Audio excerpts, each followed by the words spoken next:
Teoría general del delito. Capítulo 26. Consumación y tentativa. 1. Consumación formal y material. 2. Tentativa. 3. Fundamento del castigo de la tentativa. 4. El dolo en la tentativa. 5. La delimitación entre actos preparatorios y actos ejecutivos. 6. La distinción tentativa acabada e inacabada. 7. La llamada tentativa inidónea. 8. El desistimiento voluntario de consumar el delito. 9. Casos especiales de tentativa.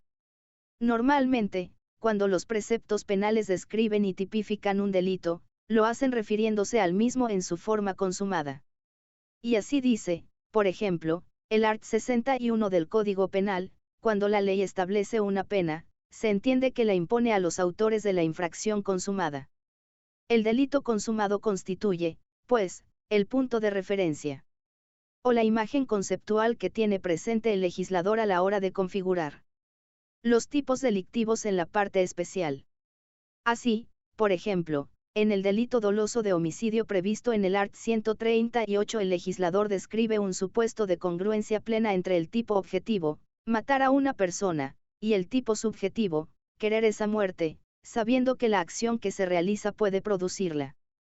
Pero hasta llegar ese momento, el hecho punible doloso, pues es en este donde se plantea el problema, recorre un camino más o menos largo, el llamado iter criminis, que va desde que surge la decisión de cometerlo hasta la consecución de las metas últimas pretendidas con su comisión, pasando por su preparación, comienzo de la ejecución, conclusión de la acción ejecutiva y producción del resultado típico. No todas estas fases son relevantes o igualmente relevantes desde el punto de vista jurídico penal. La simple decisión de delinquir no manifestada al exterior es irrelevante para el derecho penal. La consumación del delito, por el contrario, acarrea la imposición de la pena prevista en el tipo delictivo.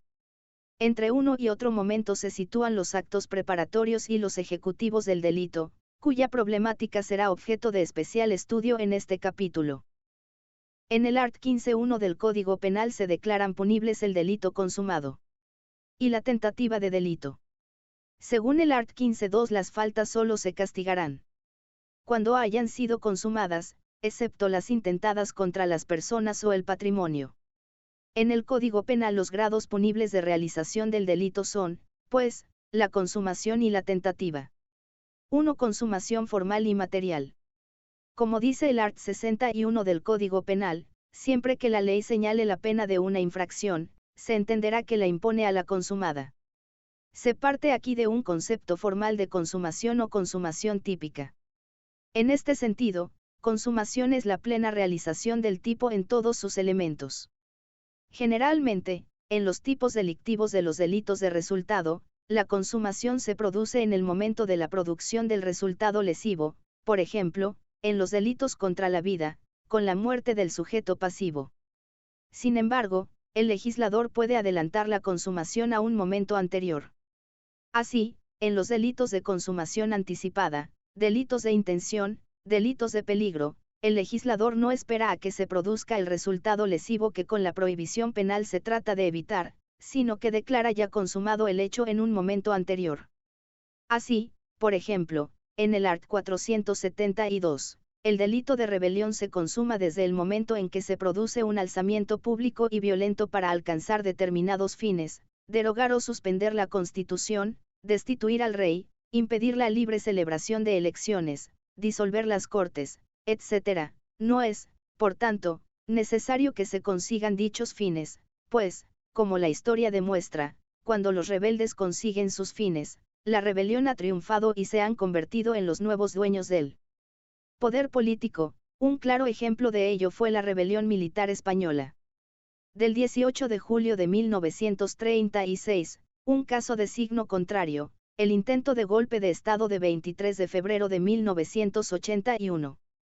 Distinta de la consumación formal es la consumación material, agotamiento o terminación del delito, en la que el autor no solo realiza todos los elementos típicos, sino que, además, consigue satisfacer la intención que perseguía, heredar al pariente que mató, lucrarse con el delito patrimonial cometido, etc.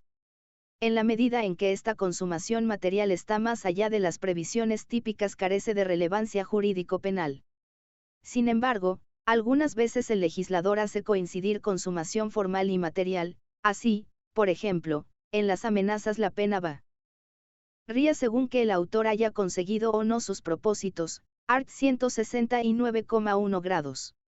O tiene en cuenta el propósito ulterior a la consumación formal como elemento subjetivo del injusto, CFR art. 234, en el que el ánimo de lucro se convierte en el elemento definidor del tipo, sin que para la consumación formal del hurto sea necesario que el autor llegue efectivamente a lucrarse. Algunos tipos delictivos plantean específicos problemas en orden a la determinación del momento consumativo. Así, algunos autores consideran, por ejemplo, que en los delitos con condiciones objetivas de penalidad, la consumación no se produce hasta que no se cumple la condición.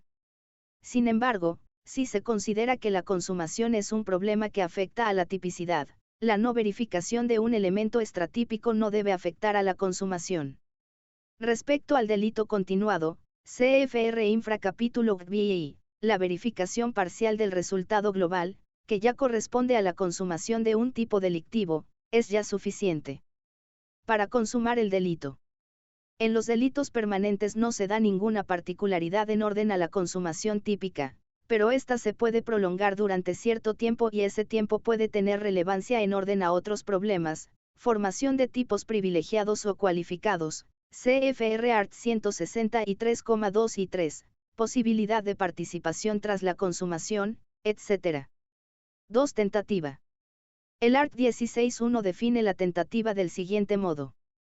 Hay tentativa cuando el sujeto da principio a la ejecución del delito directamente por hechos exteriores, practicando todos o parte de los actos que objetivamente deberían producir el resultado, y sin embargo este no se produce por causas independientes de la voluntad del autor. La distinción entre tentativa y consumación evoca rápidamente una diferenciación de grado puramente objetiva en la fase de ejecución del delito. Esta diferenciación repercute después en la determinación de la pena aplicable, CFR art. 61 y 62, y tiene su razón de ser en que la consumación es más grave que la tentativa porque en ella el desvalor del resultado no solo es mayor, sino que, a veces implica la lesión irreversible del bien jurídico que generalmente no se da en la tentativa. Piénsese en un delito contra la vida, en el que la consumación supone la muerte y la tentativa todo lo más una lesión o, a veces, ni siquiera eso, la bala pasa rozando el cuerpo del agredido.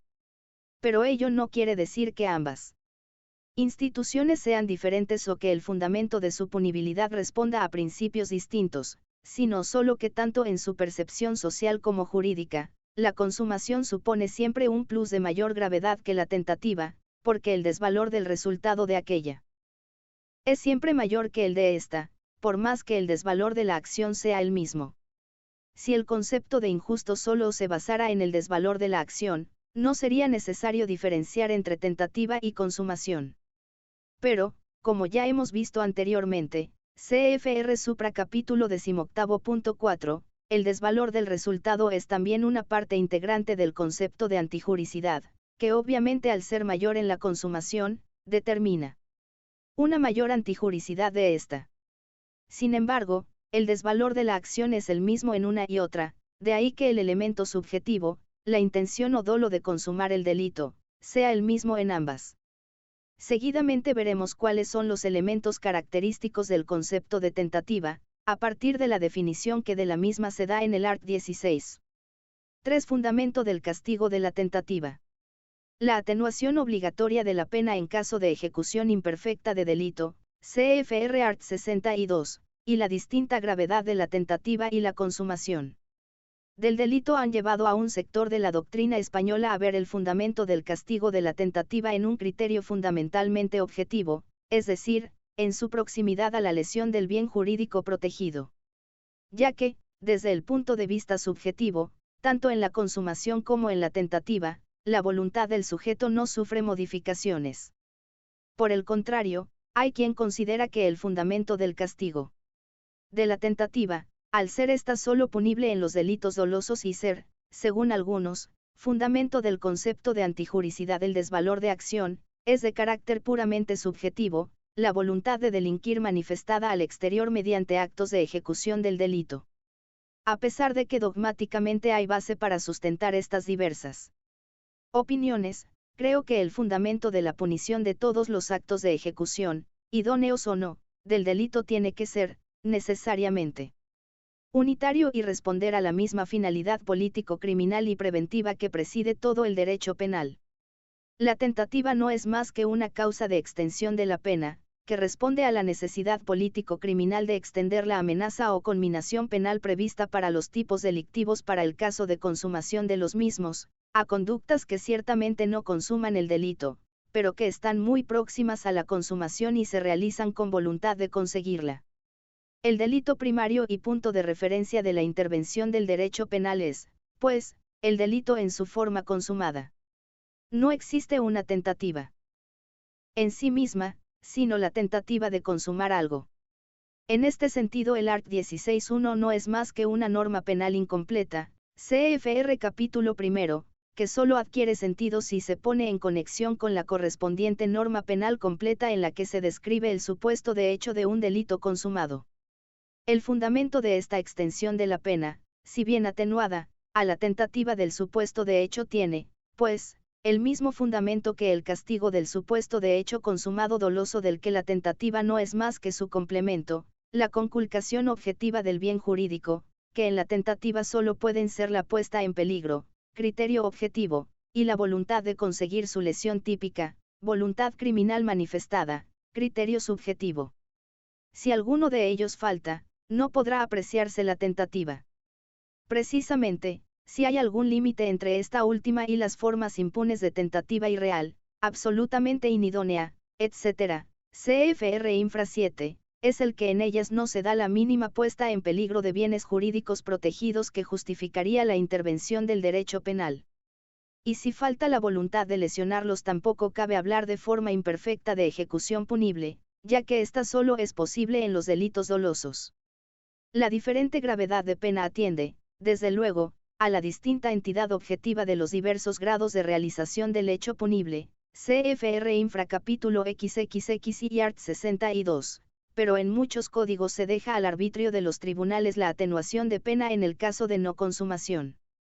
O se permite, incluso, que se castigue la tentativa con la misma pena que la consumación, CFR Infra casos especiales de tentativa.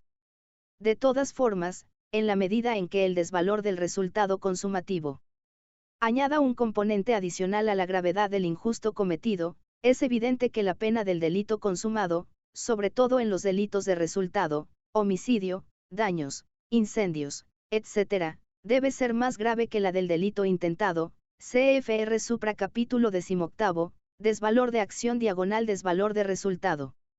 También en la vida cotidiana se considera más grave matar que disparar con ánimo de matar, pero errando el tiro, destruir un objeto o incendiar un edificio. Que intentar hacerlo sin conseguirlo, consumar una relación sexual completa. Que no consumarla por eyaculación prematura, etc. El derecho penal no debe apartarse, por consideraciones estrictamente teóricas, de estas valoraciones dominantes en la sociedad. En la doctrina española es dominante una teoría objetiva subjetiva, similar a la aquí expuesta, sobre todo a partir de la definición que da el art. 16.1.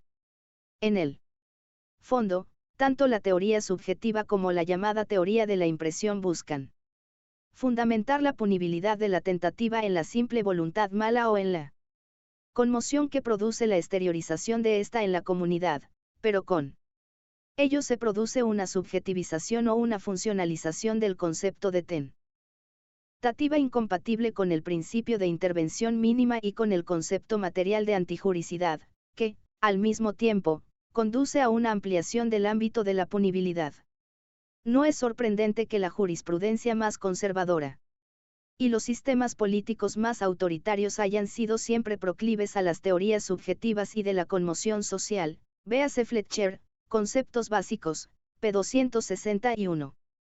Como veremos más adelante, la única forma de reducir la punibilidad de la tentativa irreal, supersticiosa o putativa es la exigencia de una base objetiva que impide que la mala voluntad por sí sola pueda servir de fundamento a la aplicación de una sanción penal. En este sentido también Serrano Piedecasas, 1999, p. 547. 4. El dolo en la tentativa. La tentativa es un tipo dependiente, ya que todos sus elementos van referidos a un delito consumado. No hay una tentativa en sí, sino tentativas de delitos consumados de homicidio, hurto, estafa, etc. De ahí que el dolo sea el mismo que en el delito consumado, una buena prueba de que el resultado consumativo también debe ser abarcado por el dolo, CFR supra capítulo 16.2a. Del fundamento de la punición de la tentativa y de la redacción del art. 16 se deriva que no cabe la tentativa por imprudencia, ya que en estos casos no se manifiesta la voluntad de cometer un delito. Y si el tipo de delito consumado exige otros elementos subjetivos del injusto, además del dolo, también estos deben de darse en la tentativa, por ejemplo, el ánimo de lucro en el hurto. Más discutible es si cabe también la tentativa con dolo eventual respecto al resultado. En la medida en que el tipo del respectivo delito admita la comisión dolosa eventual, CFR supra capítulo 16.2b, cabrá también la tentativa con esta forma de imputación subjetiva, aunque lo normal en la tentativa es el dolo directo, por lo menos de segundo grado. El terrorista que pone una bomba, admitiendo la posibilidad de alcanzar mortalmente a alguien, comete un homicidio o asesinato en grado de tentativa si después la bomba no explosiona o, explosionando, no alcanza a nadie o hiere levemente a alguien que paseaba por allí. En los supuestos en los que la conexión causal no sea controlable o no se den respecto al resultado todos los elementos característicos del dolo, habrá que rechazar la calificación de tentativa, debiéndose castigar todo lo más la acción peligrosa si, a su vez, constituye un delito autónomo de lesiones o de peligro. Por esta razón no podría castigarse por tentativa de homicidio a quien, sabiéndose portador del SIDA, tiene relaciones sexuales sin adoptar precauciones para evitar el contagio del compañero diagonal A. No existe ni una tentativa imprudente, ni una tentativa de un delito imprudente. Véanse Farret-Trepat, ADP 1986, y Tamarit Sumaya, 1992.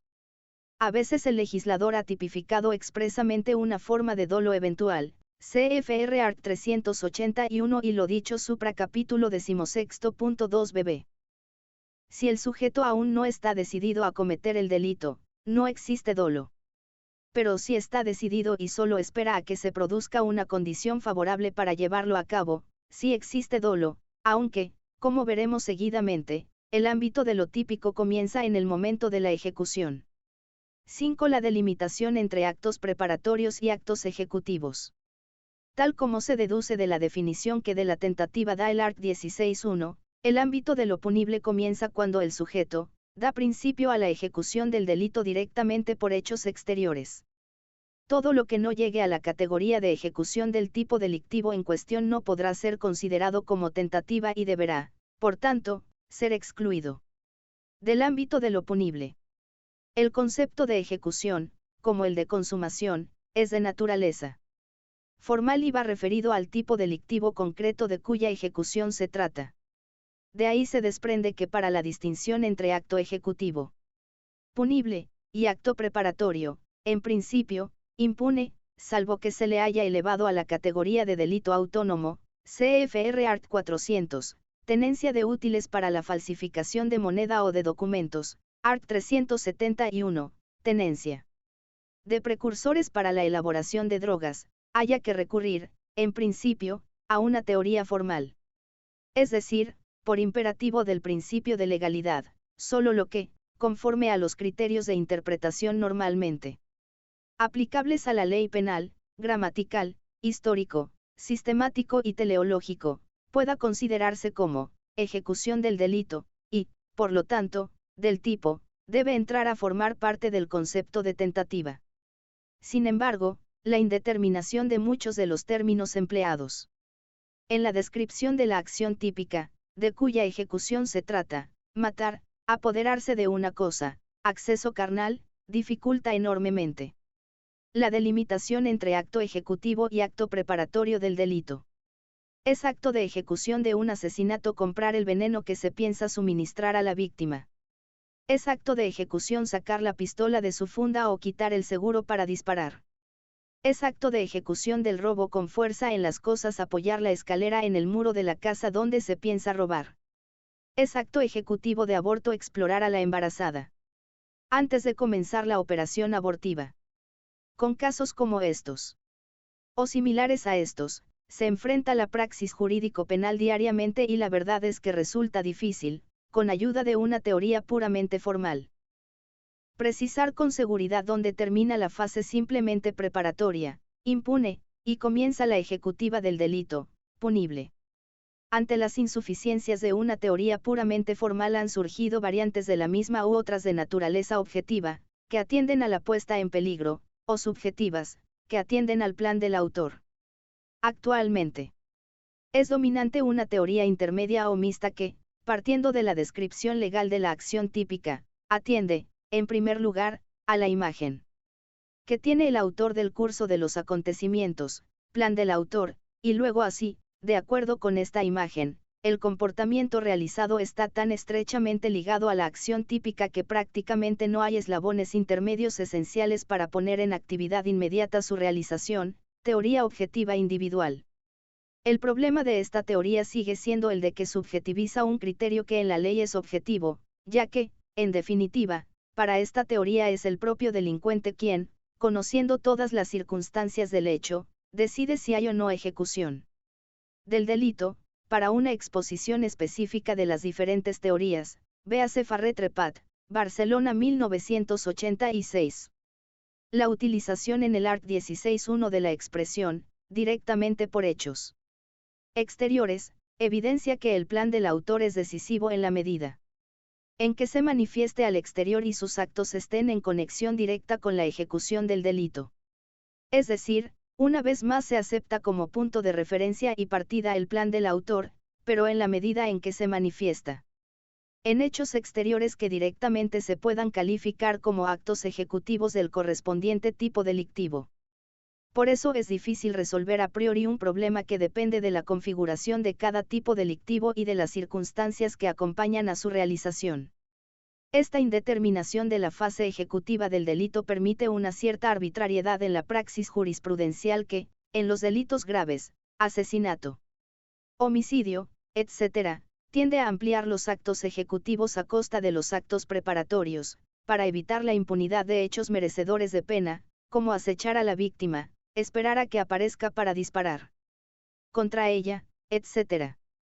Esa misma indeterminación es también peligrosa fuente de inseguridad jurídica.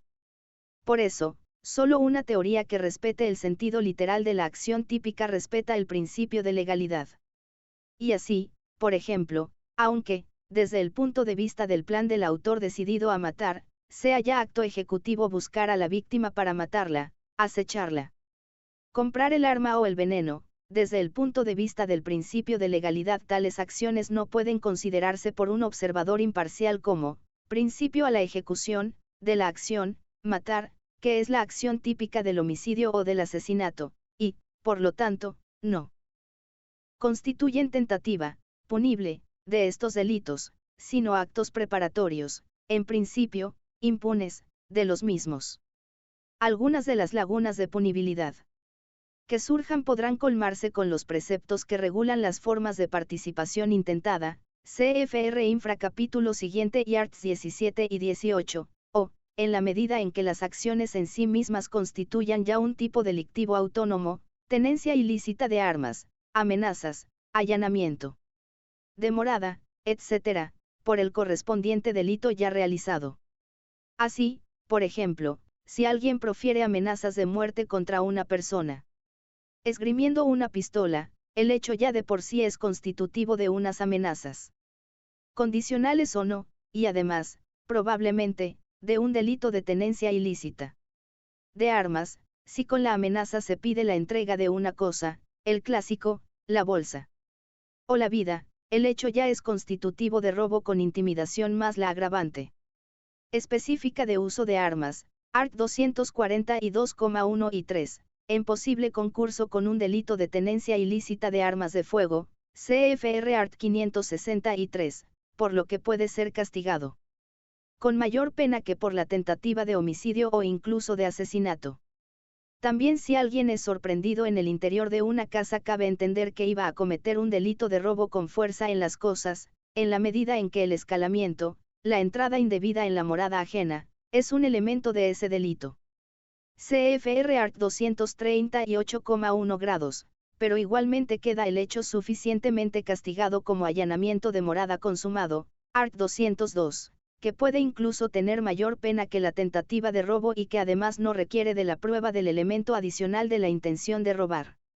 Del mismo modo, un acoso sexual, Art. 184, puede servir para castigar una tentativa de agresión sexual intimidatoria.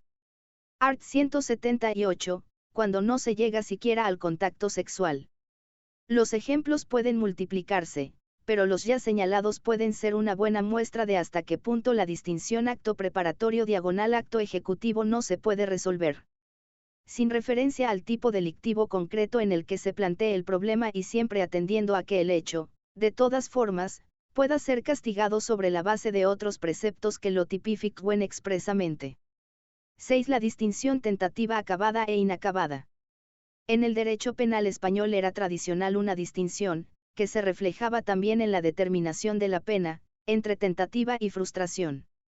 Esta distinción, que se basaba en una diferencia valorativa objetiva entre una y otra figura, según su proximidad a la consumación del delito, fue relativizada en la reforma de 1944, que permitió que la atenuación de la pena de la tentativa solo lo fuera, igual que en la frustración, también en un grado y que añadió la figura del delito imposible, que podía objetivamente constituir tanto una tentativa, como una frustración del delito.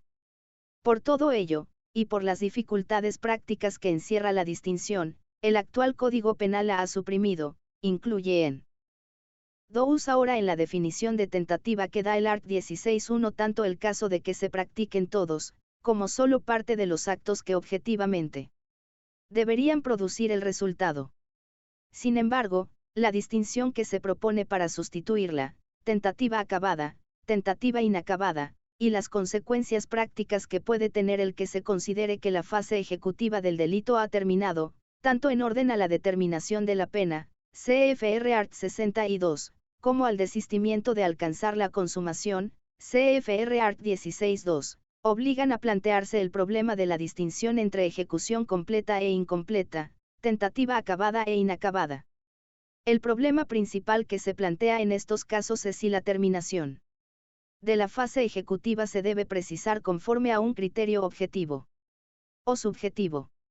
Según lo expuesto anteriormente, el art. 16.1 atiende a un criterio objetivo formal, tanto para delimitar la diferencia entre acto preparatorio y acto ejecutivo, como para diferenciar la tentativa acabada de la inacabada. Común a ambas modalidades de la tentativa es que el resultado consumativo no se produce. Toda esta fase ejecutiva se determina por la percepción que, de los actos externos realizados, haga un observador imparcial. Si, por ejemplo, el autor cree que ha realizado todos los actos de ejecución, ha colocado la bomba de relojería, pero objetivamente no es así, se le olvida conectar el mecanismo, habrá tentativa inacabada. Por las mismas razones que si el autor cree que ha consumado el delito, pero objetivamente este queda imperfecto, la consumación objetivamente no se produce. Ahora bien, en la determinación objetiva hay que tener en cuenta también el plan del autor para saber si la fase ejecutiva ha terminado o no, así, por ejemplo, si la explosión de la bomba depende de que un tercero, que incluso nada sabe, encienda el interruptor de la luz al que está conectada, habrá tentativa inacabada en la medida en que la actividad del tercero no se produzca. En cambio, si la producción del resultado ya solo depende del azar, una vez terminada la actividad ejecutiva, habrá tentativa acabada, el autor dispara, pero no alcanza a la víctima. La conciencia del autor de si puede o no seguir actuando tras el fracaso de su acción inicial puede tener, sin embargo, relevancia a efectos de admitir el desistimiento, CFR infra. La propia configuración objetiva de la distinción entre tentativa acabada e inacabada impide apreciar la tentativa acabada en algunos delitos. ya que es difícil en ellos admitir que se realicen todos los actos ejecutivos sin que el resultado se produzca. Así sucede, por ejemplo, en las agresiones sexuales y en los delitos de simple actividad. Fuera del ámbito objetivo, no hay ninguna diferencia entre tentativa acabada e inacabada. El dolo y los demás elementos subjetivos, así como la no consumación, son, pues, iguales en una y otra institución. La relación entre una y otra es de concurso de leyes, no cabiendo, pues, apreciar conjuntamente ambas, ya que las fases de ejecución del delito suponen un avance progresivo hacia la consumación en el que la fase anterior queda absorbida en la posterior, salvo que se den interrupciones esenciales en la ejecución. CFR Infra capítulo BI.6. Las dificultades de distinción teórica se solucionan en la práctica con las reglas de determinación de la pena, ya que, según el art. 62, a los autores de tentativa de delito se les impondrá la pena inferior en 1 o 2 grados a la señalada por la ley para el delito consumado, en la extensión que se estime adecuada, atendiendo al peligro inherente al intento y al grado de ejecución alcanzado. 7. La llamada tentativa inidónea. Son varias las razones por las que la tentativa no llega a la consumación del delito. Unas son de tipo jurídico, otras, de tipo fáctico. En todos estos casos, la tentativa, objetivamente considerada, ex post, siempre es inidónea para consumar el delito y, sin embargo, la doctrina y la jurisprudencia dominantes aceptan, en general, que es merecedora de pena, aunque con ciertas limitaciones. Pero cuando el grado de inidoneidad es absoluto y el bien jurídico ni siquiera de lejos puede ser objetivamente afectado por la conducta realizada, parece también lógico que se prescinda de la intervención del derecho penal. En primer lugar, por razones político-criminales evidentes se rechaza la punibilidad de la tentativa irreal, por ejemplo, intentar matar a alguien con conjuros, atravesando con alfileres un muñeco, etc. En segundo lugar, se excluyen también aquellos supuestos en los que no existe un mínimo de peligrosidad para el bien jurídico protegido. El autor quiere envenenar a la víctima con azúcar, o derribar un avión a pedradas. En ambos casos, aunque con una fundamentación puramente subjetiva, no hay diferencias entre estas tentativas y las otras. El fundamento objetivo impide una extensión de la punibilidad a casos que, más que un peligro para el bien jurídico o un mal ejemplo para la comunidad, mueven a risa o compasión por el sujeto. De estas limitaciones, que todo el mundo admite, se deduce que también la llamada tentativa inidónea, para ser punible, debe tener las mismas cualidades que la tentativa idónea. Debe darse el dolo, haberse iniciado la fase ejecutiva y suponer esta objetivamente una puesta en peligro para el bien jurídico protegido. Lógicamente, este último requisito, la peligrosidad de la acción, debe medirse, como dice el art. 16.1, objetivamente, es decir, con criterios objetivos que valoren el propósito del autor situándose en sus circunstancias y en el contexto en que actuó. Como ya hemos dicho antes, el dolo de consumar el delito sin comenzar la ejecución del delito y sin peligrosidad objetiva para el bien jurídico, no es suficiente base para fundamentar la imposición de una pena. Sin embargo, la verificación de la peligrosidad objetiva no puede prescindir de la representación de las circunstancias que tenga el autor. Disparar contra un cadáver, creyéndolo una persona viva, o con una pistola descargada, creyéndola cargada, no son conductas objetivamente peligrosas para el observador imparcial que conozca la realidad, pero pueden ser consideradas como peligrosas e idóneas para matar para ese mismo observador imparcial que crea, como el autor, que el cadáver es una persona viva o que la pistola está cargada. En cambio, en los casos de la tentativa irreal o absolutamente inidónea, el mismo observador imparcial, es decir, un hombre medio, en ningún caso podría admitir la peligrosidad de la acción. Es aquí, por lo tanto, donde debe buscarse el límite de la punibilidad de la tentativa. Igual que hemos visto en relación con otros problemas de la teoría del delito, relación de causalidad, imputación objetiva, margen de error en la apreciación del presupuesto objetivo de las causas de justificación, etc., la conducta del sujeto, tanto en su vertiente objetiva, como subjetiva, siempre debe ser valorada objetivamente, ex ante, con ayuda de criterios como la adecuación social, el riesgo permitido, etc. Si con esta consideración objetiva ex ante se admite que el sujeto podía razonablemente pretender la consumación del delito, su tentativa será punible, por más que ex post, sabiendo ya, por ejemplo, que la pistola estaba descargada, dicha consumación hubiera sido imposible. Una vez admitido esto, es irrelevante, por ejemplo, que la inidoneidad se deba a los medios, pistola descargada, o al objeto, cadáver, CFR de Solarreche, 1996, p. 249, y 2001, pp. 773 ss. Algunas veces es ya el propio legislador quien señala cómo deben constatarse objetivamente los actos que deberían producir el resultado, a los que de forma genérica se alude en el art. 16. Así, por ejemplo, en la definición de la estafa en el art. 248,1, se exige que el engaño sea bastante, o en el art. 282. Que la publicidad engañosa se haga, de modo que pueda causar un perjuicio grave y manifiesto a los consumidores, o en el art. 290 que el falseamiento de cuentas sociales se haga, de forma idónea para causar un perjuicio económico. Todo ello indica que el injusto de la tentativa requiere para su punición un potencial de lesividad, o si se quiere de desvalor de resultado, que impide la punición de los actos que, objetivamente considerados, carecen de ese potencial.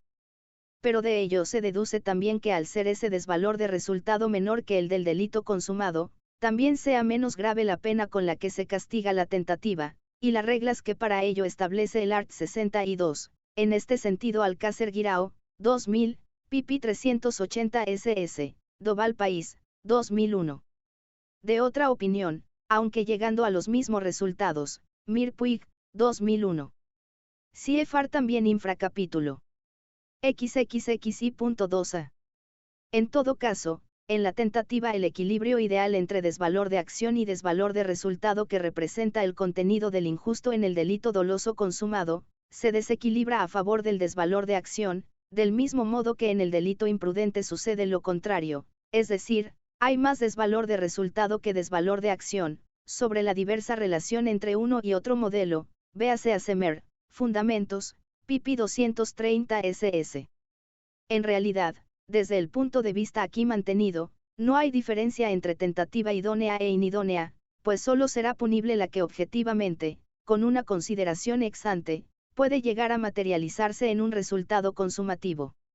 En este sentido también Moreno Torres Herrera, 1999, pp. 335 ISS, si bien acepta una identidad entre tentativa acabada y el delito consumado, haciendo de aquella el delito primario y considerando que la atenuación de pena para la tentativa no debe ser obligatoria, lo que introduce un criterio primordialmente subjetivo, a mi juicio, rechazable. En los casos en los que ciertamente la tentativa acabada puede equivaler a la consumación, agresión sexual, delitos de mera actividad, es que ya hay consumación, pero en los delitos de resultado, homicidio, incendio, daños, la consumación en sí es tan relevante que no se puede entender cómo no castigarla más gravemente, concediendo, al mismo tiempo, al sujeto que pueda evitar su producción la impunidad si lo hace voluntariamente. CFR Infra. Distinta problemática plantea el delito putativo, en el que el autor cree estar cometiendo un delito, cuando, realmente, su comportamiento es irrelevante desde el punto de vista jurídico penal, cree, por ejemplo, que el adulterio es delito. En estos casos, el principio de legalidad impide cualquier exigencia de responsabilidad penal. 8. El desistimiento voluntario de consumar el delito. El art. 16.2 dice: quedará exento de responsabilidad penal por el delito intentado quien evite voluntariamente la consumación del delito, bien desistiendo de la ejecución ya iniciada, bien impidiendo la producción del resultado, sin perjuicio de la responsabilidad en que pudiera haber incurrido por los actos ejecutados, si estos fueren ya constitutivos de otro delito o falta. Es un principio generalmente admitido que en la tentativa, tanto si se han realizado ya todos los actos de ejecución del delito, como si solo se ha realizado una parte de ellos, el desistir voluntariamente de la consumación del delito produzca, por razones político-criminales y preventivas evidentes, a enemigo que huye, puente de plata, la impunidad del que desiste.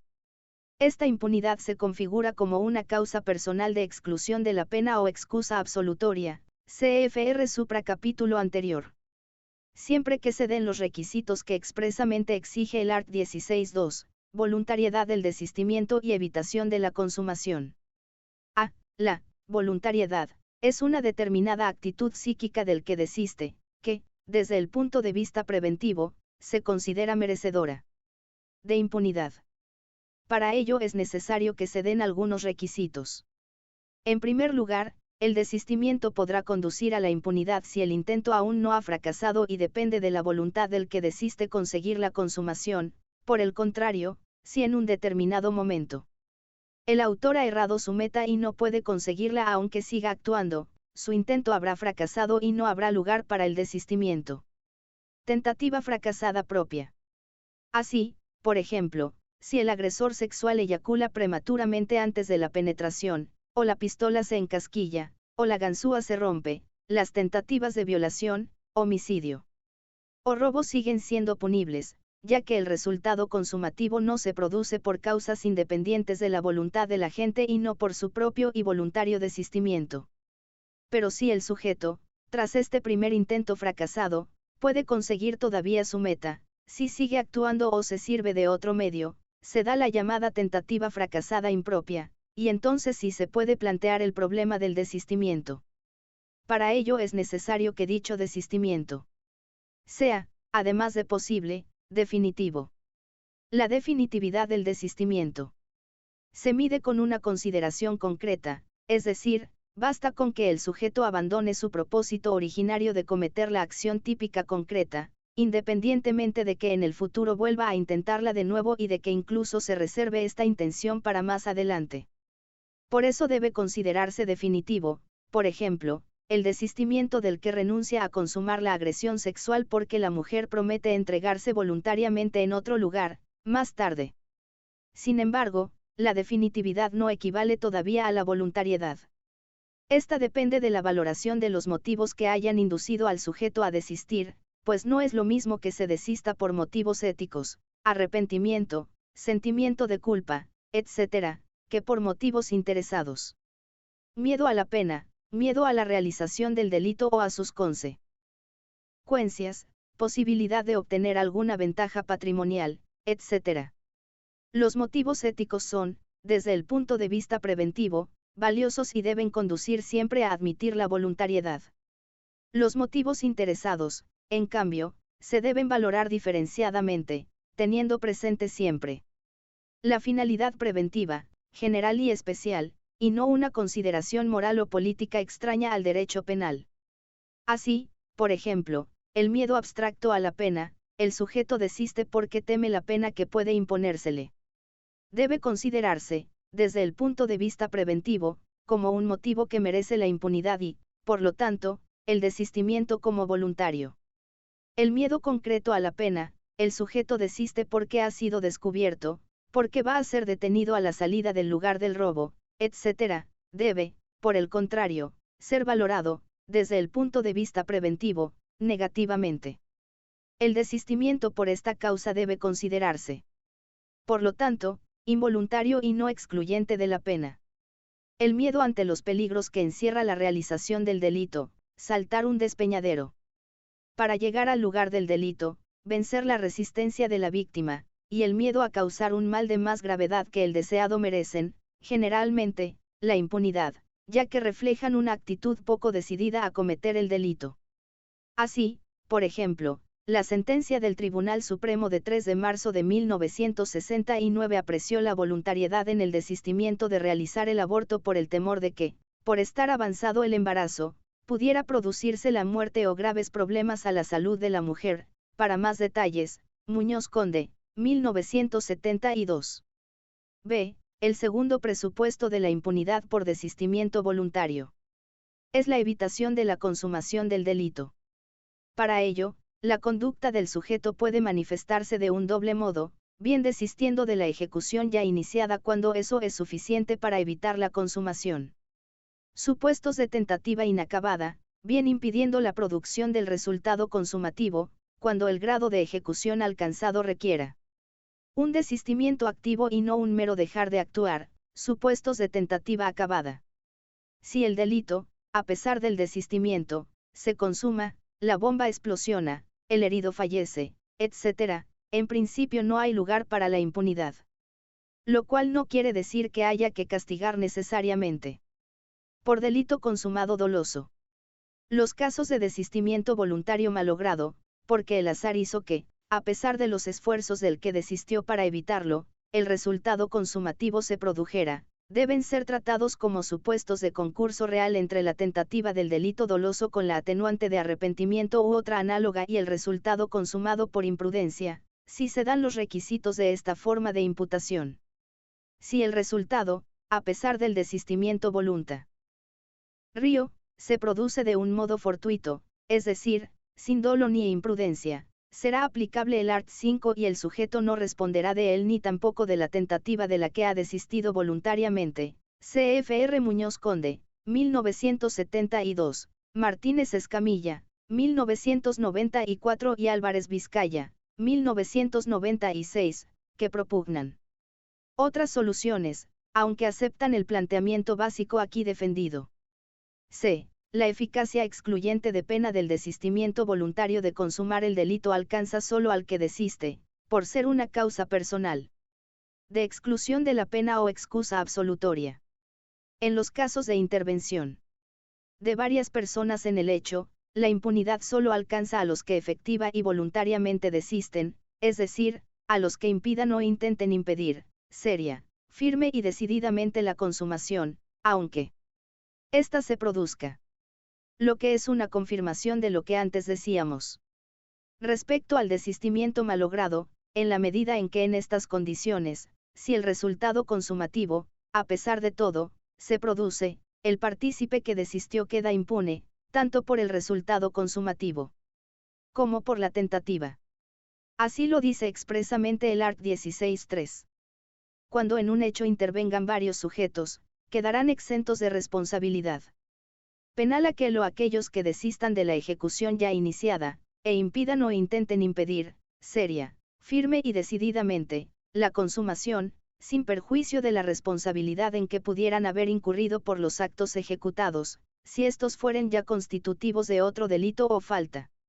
D. Tanto en este caso del apartado 3 del art. 16, como en el caso del desistimiento de la consumación del delito intentado de forma individual. Si la tentativa constituye ya un delito consumado, tentativa cualificada, la impunidad por desistimiento no alcanza a este. Así, por ejemplo, el desistimiento de un homicidio o asesinato intentado no exime de pena por las lesiones consumadas, ni el de la agresión sexual cualificada por el acceso carnal, art. 179, del atentado contra la libertad sexual que ya se haya realizado, art. 178. 9 casos especiales de tentativa. Como ya se ha dicho, la especial estructura de algunos delitos excluye la posibilidad de apreciar la tentativa acabada, ya que la realización de todos los actos ejecutivos necesariamente lleva aparejada la consumación, así, por ejemplo, la asociación ilícita, art. 515.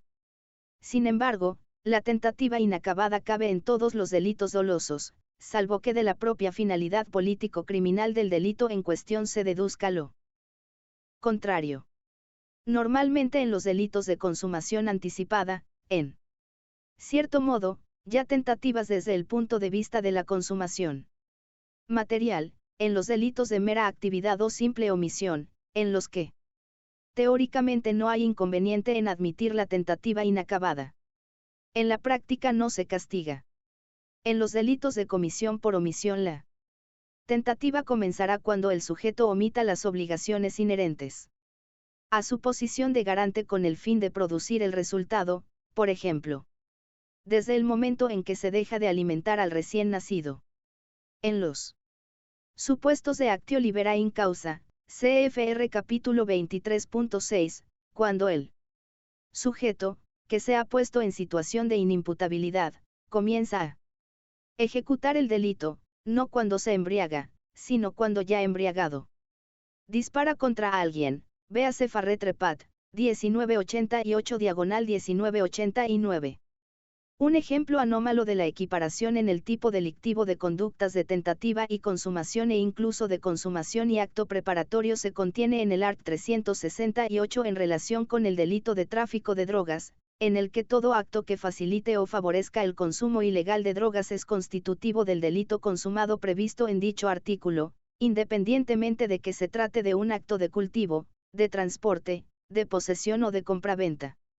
También, en algún delito, como en el previsto en el art. 445, se equiparan tentativa y consumación, los que mediante el ofrecimiento, promesa o concesión de cualquier beneficio indebido, pecuniario o de otra clase, corrompieren o intentaren corromper. El procedimiento en sí es anómalo y tiene más que ver con problemas político-criminales que con razones estrictamente dogmáticas.